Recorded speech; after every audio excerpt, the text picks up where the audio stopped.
तर weight loss journey ही खूप hard जाते असं मला वाटतं. तर गुड मॉर्निंग मंडळी. 4:30 वाजले होते. रोजच्या टायमापेक्षा अर्धा तास मी उशिरा उठले होते. नंतर मग लगेच गरम पाणी करून पिलं. त्यानंतर गेले मॉर्निंग वॉकला आणि मॉर्निंग वॉक करून आल्यानंतर एवढा जास्त थकवा आला होता ना, माझे पाय गळून येत होते.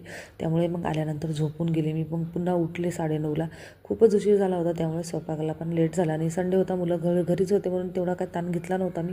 पण मला असं 2-4 दिवसापासून वेट लॉस जर्नी जेव्हापासून स्टार्ट केली ना, तेव्हापासून लवकर जेवायची सवय पडल्यामुळं मला सर्वात जास्त भूक लागत होती. मग मी ठरवलं की आता पटकन होणारी रेसिपी करावी. तर मुलं म्हणले की सर्वात सोपी खिचडीच करून टाक म्हणून, आणि मुलांना पण फार आवडते. तर मी खिचडी करते इथं. आणि हो, वेट लॉस जर्नीनं खरंच माझ्यासाठी हार्ड जाते, कारण की काही गोष्टी अशा आहेत जे मला सहन होत नाही आहेत आणि काही गोष्टी अशा आहेत जे मी करू शकत नाही. त्यानंतर मी खिचडी केली आणि लगेच जेवायला बसले. तर कढी पण केली होती सोबत आणि थोडासा सॅलड. तर जेवण वगैरे आवरून घेतलं आणि आता संध्याकाळी दिवसभर काहीच नाही केलं. संध्याकाळी रेडी झाले आणि संध्याकाळच्या स्वयंपाकाला लागले. तर हार्ड अशा की थंडीमध्ये उठून बाहेर जाणं, आता 2-3 वर्षापासून या शरीराला सवय नाही आहे की बाहेर फिरणं किंवा काही घरातल्या घरात राहून ना खूप ताण पडतो आहे आता मला हे सगळं करण्यासाठी. तर संध्याकाळचा स्वयंपाक आवरून घेतला मी. कारभारी बाहेरूनच जेवून येणार होते म्हणून आम्ही आलूची भाजी आणि चपात्या एवढंच केला.